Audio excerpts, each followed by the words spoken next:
Socorro, professor! Eu vim acabar com... Galera, eu estava com saudade de você. Sim, professor Ricardo Kassab na área. Socorro, professor! Socorro, professor, socorro, Tite. Esse é o nosso canal. Que massa que você tá aqui. Galera, hoje a aula...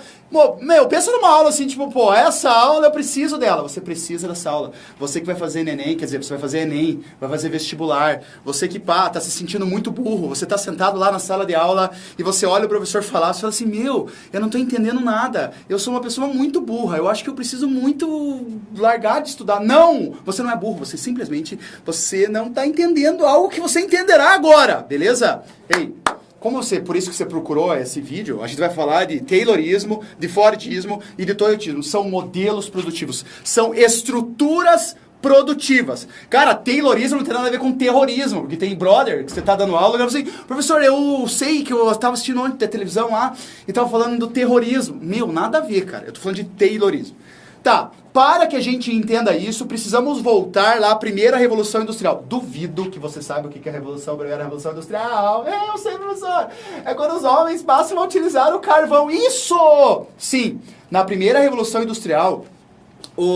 Isso aconteceu na Inglaterra, século XVIII. Acontece um lance legal. Os homens percebem que a força produzida pela queima do carvão, ou seja, o vapor, eles queimavam, eles ferviam a água, produzia vapor, e o vapor fazia a máquina funcionar. Cara, que massa, mano. Antes eu precisava ficar fazendo assim, ó, no tear lá, muito loucamente. Agora eu não preciso mais, porque agora a força do vapor vai fazer isso. Cara, que massa. As locomotivas. Agora as locomotivas, eu tenho trens a vapor, né? As Marias Fumaça. Massa. Ei, primeira Revolução Industrial. Só que aí tem um lance. Acaba a primeira Revolução Industrial, começa the Two Revolution. Sim, a segunda, não tenho culpa que você não sabe inglês, tá? Two Revolution, que é a segunda Revolução Industrial. Galera, segunda Revolução Industrial tem um outro combustível que é chave para essa revolução, que é o petróleo. Massa, petróleo. Galera, só que daí nessa segunda Revolução Industrial começam a aparecer formas de produzir de maneira mais adequada, de maneira mais intensa, tentando melhorar o processo produtivo, tentando deixar as coisas mais baratas, tentando deixar as coisas mais rápidas. E aí surgem essas estruturas produtivas que são aplicadas basicamente nas indústrias automobilísticas. Tanto que eu falo aqui de Fordismo, eu lembro de Ford. Eu falo de Toyotismo, eu lembro de Toyota. Ei, esse Taylor não tem numa fábrica, você não compra um carro Taylor, né? Nossa, comprei um Taylor, professor, ele tem 4 marchas. Não, mas esse cara foi muito massa, porque a partir dele há uma revolução na estrutura produtiva. Então começamos por Frederick Taylor. Nossa, o nome dele é Frederick, eu nem sabia. Sim, o nome dele é Frederick Taylor. Esse cara, ele era um administrador. Ele administrava as coisas, ele gostava de administrar. Esse cara... Quem fizer, por exemplo, curso de administração, tipo, quando a pessoa não sabe o que vai fazer no vestibular, ela faz da administração, né? Não, brincadeira, às vezes é verdade. Mas esse cara, se você fizer administração, você vai estudar esse cara lá. Ele é considerado o pai da ergonomia. O que é isso? Ele conseguia, de como ninguém, uma técnica, ele propunha a técnica de fazer uma sinergia entre máquina e homem como ninguém poderia fazer. Ou seja, o ser humano vai trabalhar na melhor maneira com a máquina, tentando extrair o melhor da máquina, e a máquina vai ser adequada à maneira com que o homem está trabalhando. Beleza. Mas vamos lá, de fato aqui é o que está se pedindo desse Taylorismo aqui. O que eu preciso lembrar do Taylorismo? O que cai no vestibular do Taylorismo? Seguinte, esse cara ele racionalizou a produção.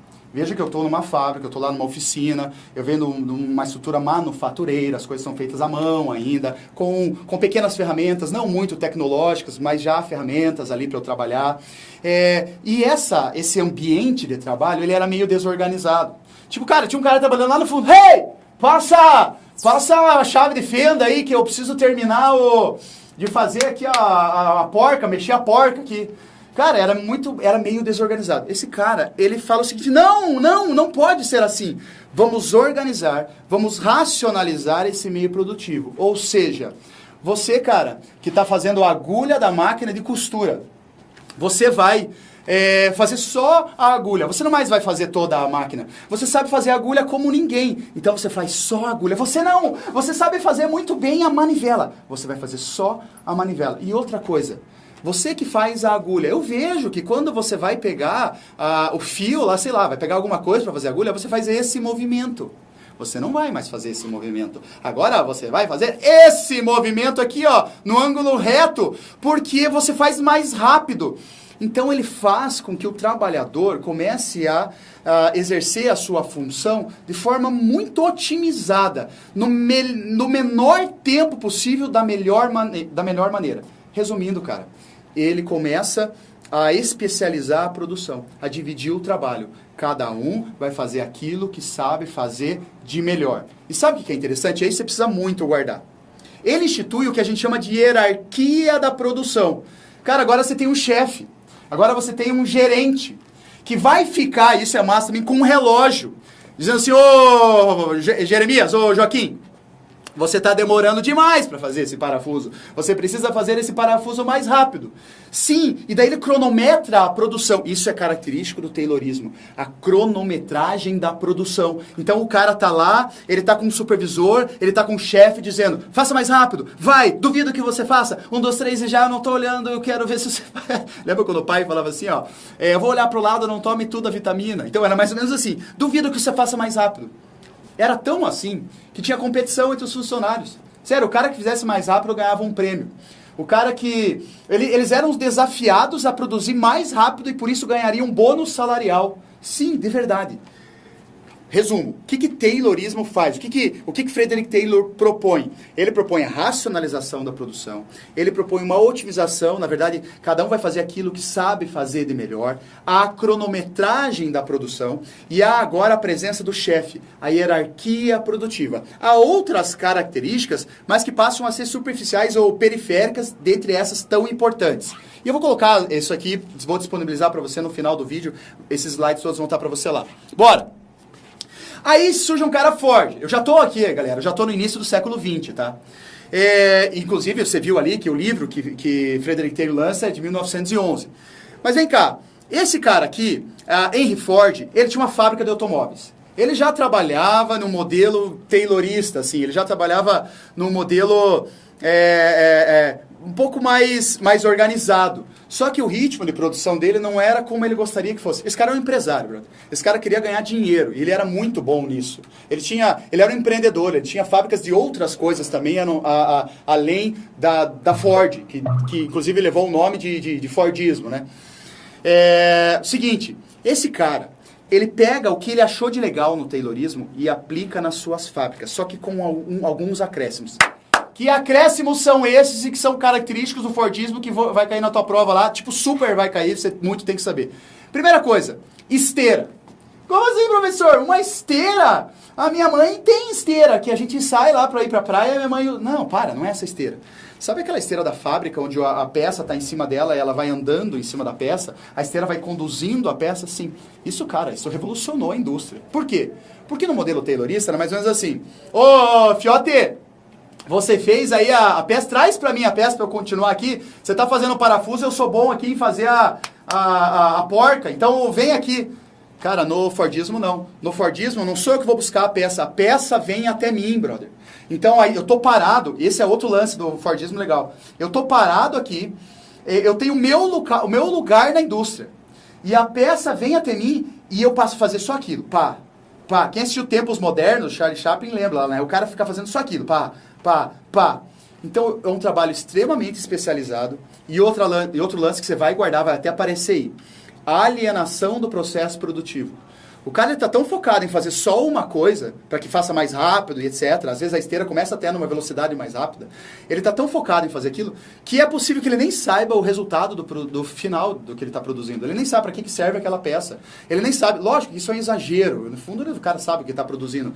Mas há essa ideia de que ele pode até saber o que está sendo produzido lá no final, mas ele não sabe fazer tudo. Ele não consegue fazer as outras etapas de produção, porque ele está especializado naquilo. Querido, só que tem um lance de forte. Por favor, você guarda isso, que isso vai cair. Eu prometo pra você que vai cair. Se não cair, você vem aqui que a gente se abraça junto, mas vai cair. Galera, fiz uns barulhos massa aí, porque a gente tem uma parada aqui que é muito louca, que ó, um anão tá mergulhando aqui atrás. Não, nada a ver. Seguinte, olha só. Nada a ver. Qual que é o lance do Fordismo? É muito mais do que um sistema de produção. Fordismo lança aquilo que passa a se chamar um sistema de consumo. Como assim, Tite, um sistema de consumo? Cara, primeiro, ele aumenta o salário dos caras. Sim. Ele aumenta o salário, as pessoas começam a ganhar mais. o custo da produção começa a ficar tão baixo, porque ele produz em volume, ele quer produzir bastante. Começa a ficar tão barato o carro. Olha, eu vou te mostrar um carro dele aqui, ó. Esse aqui é o Ford T. Olha que massa, você já deve ter visto isso. Isso parou de ser produzido em 1927. Esse carro foi o carro mais vendido antes do Fusca. Depois o Fusca toma o lugar dele depois da Segunda Guerra. Chega um momento na história que esse carro, de todos os carros do mundo, metade eram Ford T. Cara, então tinha muito carro. As fábricas da Ford tinham pátios com o Ford T e o consumidor ia lá buscar. Esse carro chegou a custar $290 na época, o que era bastante barato. Então, por que eu falo que é muito mais do que um processo produtivo, é um processo de consumo? Porque o trabalhador começa a ter a possibilidade de comprar o carro. Então, movimenta toda a economia. Além do cara ter dinheiro, o Henry Ford propõe o final de semana para o cara curtir com a família tal, e poder usar o dinheiro para comprar o carro. E começa, nesse momento, também incentivado por Ford, o parcelamento do produto. Então, o cara que não tinha grana, ele podia parcelar, ter crédito para pegar a grana do banco e poder comprar. Então, a gente diz que o sistema Fordista é muito mais do que um sistema de produção, um sistema de consumo. Professor, mas o que eu preciso lembrar muito do Fordismo? A esteira e a alienação do processo produtivo. O cara, ele não sabe fazer as outras etapas. Para fechar, tá aqui, ó. Toyotismo. Mas, professor, eu tenho um Toyota que eu sou muito rico, que eu tenho um super Toyota e eu sou um toyoteiro. Não, presta atenção, nada a ver. Galera, no toyotismo é o seguinte, eu estou falando agora aqui da década de 70 já, bem mais próximo a nós. Toyota, depois da crise do petróleo em 1973, essa crise do petróleo é um dos choques do petróleo que você vai estudar mais à frente, é quando Israel, Egito e Síria entram em guerra, porque Egito e Síria queriam reaver as terras que Israel havia conquistado na Guerra dos 6 Dias. Em 1973 acontece a Guerra do Yom Kippur, né? Quando, enfim, a OPEP, os países exportadores de petróleo, a Organização dos Países Exportadores de Petróleo, ela resolve dar uma diminuída no ritmo de produção para meio que se vingar dos americanos, dos próprios judeus, enfim, de Israel, por causa daquela guerra. Então, começa a ficar caro produzir. O petróleo fica caro, o barril do petróleo sobe demais o preço. Cara, o mundo passando por crise. Precisava se produzir mais barato. Toyota vai até Detroit para perceber como era o sistema Fordista. E ele percebe uma coisa, caramba, os caras produzem demais. Essa produção em massa, que é a característica do Fordismo, não vai funcionar no Japão, não vai funcionar no meu país. Mesmo porque não tem uma área que os caras têm aqui nos Estados Unidos. Eu preciso... Ei, para tudo e presta atenção nisso que eu vou falar. Eu preciso diminuir a produção e produzir de acordo com a demanda. Sim, essa é a grande característica do toyotismo, é a produção de acordo com a demanda. Aí surge até um termo que é assim, just in time, que é o quê? Gostou do just in time? Just in time que é o quê? Produzir na hora certa, o produto certo, na quantidade certa. Sim, a produção começa a ficar mais barata. Cara, ideia massa, porque assim, ó, já que eu quero produzir a quantidade certa para o consumidor, etc., eu preciso saber o que o consumidor quer. Quantos consumidores estão querendo? Aí entra aqui, ó. Pesquisa de mercado. O que o consumidor gosta? Ei, muito massa. O toyotismo, as indústrias hoje são toyotistas. As grandes montadoras, ou as montadoras, são essencialmente toyotistas. Até porque uma montadora hoje ela só existe por meio da terceirização. Uma montadora hoje é uma grande brincalhona de Lego, né? Ela pega peças do mundo todo, junta e começa a montar. Por que terceirização? Porque Toyota percebe, e aqui tem até a foto, esse não é Toyota, tá? Esse aqui é o Taiichi Hono, que era um engenheiro da Toyota, que também foi conhecer as fábricas Fordistas e trouxe esse modelo para o Japão, que hoje é aplicado no mundo todo. Eles percebem que eles poderiam pedir para fornecedores produzirem peças que seriam feitas até melhor, de forma mais barata, eles comprariam as peças de outras pessoas para produzir os seus carros. Então, a terceirização é uma das características do toyotismo. E outra coisa que eu queria fechar com isso, galera, que é o seguinte, os carros são muito bem produzidos. A Toyota percebe que era legal, que o consumidor gostava que o produto ficasse muito bem acabado, muito bem feito. Tanto que você pensa no Toyota, você pensa assim, o Toyota não quebra. O Toyota é um carro seguro, um carro que não quebra, um carro que dura bastante. Ao contrário do que eram os Fords primeiros, os primeiros Fords, por causa da produção em massa, às vezes o acabamento não ficava legal. Aqui não. A Toyota pensa assim, eu vou fazer tudo bem bonitinho. Tanto que você vê as fábricas toyotistas, era assim, tinha um cara supervisionando a produção para ver se estava tudo legal. Beleza? Toyotismo. Agora, olha só uma questão do Enem. Ah, professor, eu já fiz no Enem. Não, é Enem, tá? Eu vou pular essa aqui e vou para essa aqui que fala Essa aqui fala especificamente do toyotismo e do taylorismo, etc. Cara, isso aqui cai no vestibular. Se você pensa assim, pô, professor, isso é importante. Cara, é tão importante que caiu no Enem, brother. Você quer passar no Enem, sim ou não? Na verdade, você quer ter uma boa nota no Enem. Então vem cá, vamos fazer com calma essa questão. Vamos lá. Vamos ler juntos, somos os leitores. Um operário desenrola o arame, o outro endireita, um terceiro corta, um quarto afia nas pontas para a colocação da cabeça do alfinete. Para fazer a cabeça do alfinete requerem-se 3 ou 4 operários, ou seja, cada um fazendo aquilo que sabe fazer de melhor. E aí eu tenho uma charge bem legal. Primeiro que essa charge, sem ler a charge, já vejo uma esteira, já vejo cada um numa função.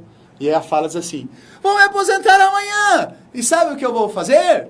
Andar até o fim dessa linha de montagem e descobrir o que estou fazendo há 30 anos. Lógico que é um exagero de linguagem, a charge trabalha dessa maneira, tá? Mas esse exagero de linguagem quer dizer que esse cara está tão especializado aqui, ele está tão bitolado nessa parte da produção, que ele é alienado do processo, ele nem sabe direito o que ele está produzindo. Vamos lá.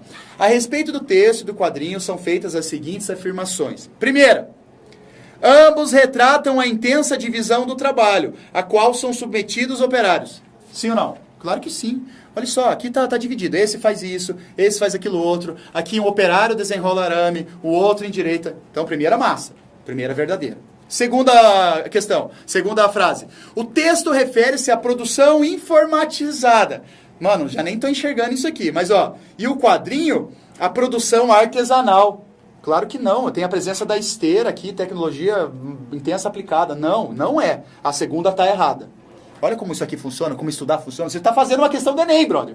Ó, ambos contêm a ideia de que o produto da atividade industrial não depende do conhecimento de todo o processo por parte do operário. É verdade. O produto da atividade industrial não depende de todo o processo feito pelo operário. É verdade. Cada um tem a sua parte, cada um numa parte nesse processo. Então, a terceira é verdadeira também. Então, ó, dentre as afirmações, apenas a 1 e a 3 estão corretas. Você marcaria a letra E. Beleza, galera? Dá um curtir aí, divulga pros amigos, os caras que tá fazendo vestibular aí, divulga pra sala. É nós que tá, pede aí vídeo do que você tá precisando, que a gente faz. Beleza? Fui! Pá!